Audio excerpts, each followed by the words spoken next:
আচ্ছা, ইংরেজি শিখতে কতদিন লাগে ভাই? তুমি কতটুকু শিখবে তার উপর। তোমার মেম সাহেব এসে ইংরেজি শেখাতো, তোমার ভয় করতো না?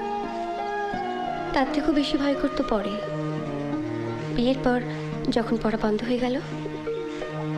দুপুরবেলায় লুকিয়ে পড়লেও আমার শাশুড়ি এমন করতেন। তা তো করবেনি ভাই, তাকে দোষ দিলে চলবে কেন? না, দোষ আমারই। আচ্ছা, তোমাকে কেউ বলেনি? কেউ সাবধান করে দেয়নি? কি নিয়ে? দেখেছো, মাসি আবার বলে আমি নাকি বোকা, কিচ্ছু জানি না। আহা গো, বিয়ের আগে মাসির সঙ্গে যদি তোমার একবার দেখা হতো। মাসি মানে? আমার খুড়শাশুড়ি, উনি তো আসলে আমার মাসি হন। কি হতো দেখা হলে? বলে দিতেন যে মেয়েদের অত ইংরেজি শিখতে নেই, তাহলে আজ আর তোমার এরকম অবস্থা হতো না। ভেতরের বারান্দায় কাউকে দেখলাম না। বড় মা কি ঘুমোচ্ছেন? না, ঘরে যান। যাও। উনি তো মার কাছে যাবেন। তবে যে শুনেছিলাম বাড়ি ফিরে কর্তা একেবারে সোজা তোমার কাছে আসেন। ও মা, তুমি কি ওকে উনি ভেবেছিলেন নাকি? উনি তো বিহারি ঠাকুরপো।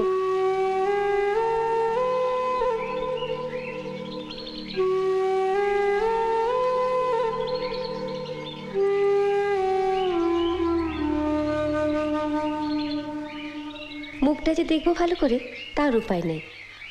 ও, আলো কম বলছো? ওই যে গাছগুলো।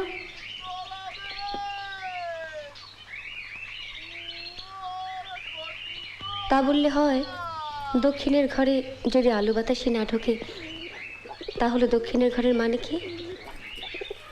কাল সকালে মালি এলে একবার বলো তো আমায়। ওকে না জিজ্ঞেস করে কিছু করো না জানো, উনি কিন্তু ভীষণ রাগী। রাগী? কই, ছবি দেখে তো তা মনে হচ্ছে না।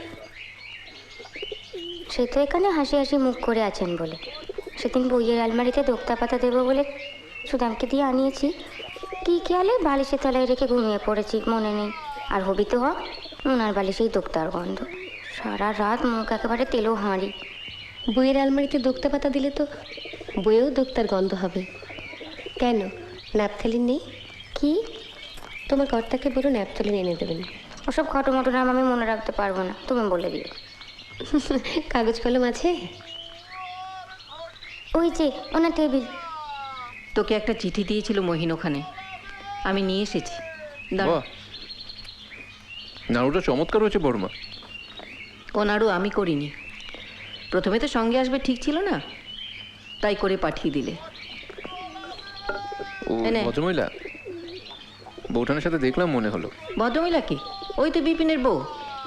তখন তো বড় মার পছন্দ বড় গাইয়া ঠেকলো, দুই বন্ধু মিলে সর করে তার ছবিটা ফিরিয়ে দিলি। সুদাম, আমার সঙ্গে যিনি এসছেন তাকে এবার ডাকতো, বল আমি ডাকছি। চিঠিটা খোলা দেখছি, কেউ পড়েছে? ওই পড়েছে, পাড়াগায় আমি আর পড়াবার লোক পাবো কোথায়? তুমি এই চিঠিটা ওকে দিয়ে পড়ালে? কি করে বুঝবো বলো? রসের কথা ছাড়া আর কিছু নেই।